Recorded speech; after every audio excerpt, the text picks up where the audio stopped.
గంటా శ్రీనివాసరావు అనుకున్నది సాధించారు. తనకు భీమిలి అసెంబ్లీ సీటు కావాల్సిందే అని మొదటి నుంచి టీడీపీ అధిష్టానానికి చెబుతున్న గంటా మొత్తానికి ఆ సీటు తనకే దక్కేలా చేసుకున్నారు. దీంతో 2014 తర్వాత మళ్లీ భీమిలి అసెంబ్లీ నియోజకవర్గం నుంచి గంటా శ్రీనివాసరావు బరిలోకి దిగుతున్నారు. అవంతి శ్రీనివాస్తో పోరుకు సై అంటున్నారు.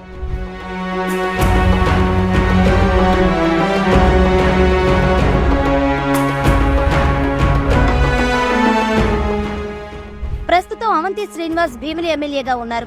2014లో గంటా శ్రీనివాసరావు భీమిలి నుంచి ఎమ్మెల్యేగా గెలిచారు. 2019లో విశాఖపట్నం నార్త్ నుంచి పోటీ చేసి గెలుపొందారు.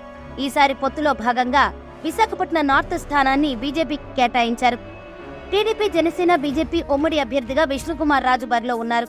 దీంతో గంటా శ్రీనివాసరావుకు చీపురుపల్లి కేటాయించాలని చంద్రబాబు భావించారు. కానీ తనకు భీమిలి కావాలని గంటా పట్టుబట్టారు. దీంతో సీనియర్ నేత, మాజీ మంత్రి కళా వెంకట్రావును చీపురుపల్లి పంపి భీమిలిని గంటాకు కేటాయించారు.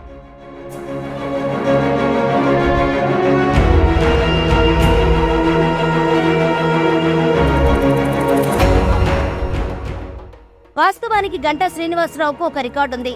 ఇప్పటి వరకు ఆయన ఒకసారి పోటీ చేసిన నియోజకవర్గంలో రెండోసారి పోటీ చేయలేదు. ఇప్పుడు తన రికార్డును తానే బ్రేక్ చేసుకుంటున్నారు.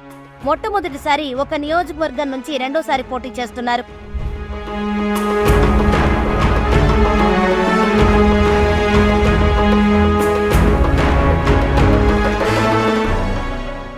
వ్యాపారవేత్త అయిన గంటా శ్రీనివాసరావు 1999లో రాజకీయాల్లోకి ప్రవేశించారు.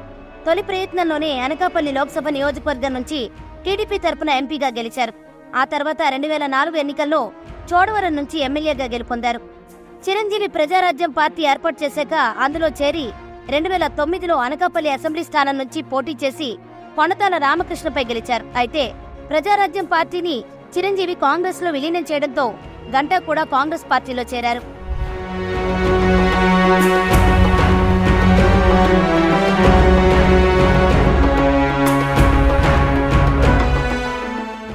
రాష్ట్ర విభజన తర్వాత 2014లో గంటా శ్రీనివాసరావు తిరిగి టీడీపీలో చేరారు. 2014 ఎన్నికల్లో భీమిలి నుంచి, 2019లో విశాఖపట్నం నార్త్ నుంచి ఎమ్మెల్యేగా గెలిచారు. ఇప్పుడు మళ్లీ భీమిలి నుంచి బరిలోకి దిగుతున్నారు. మరో బలమైన నేత అవంతి శ్రీనివాస్తో పోటీ పడుతున్నారు.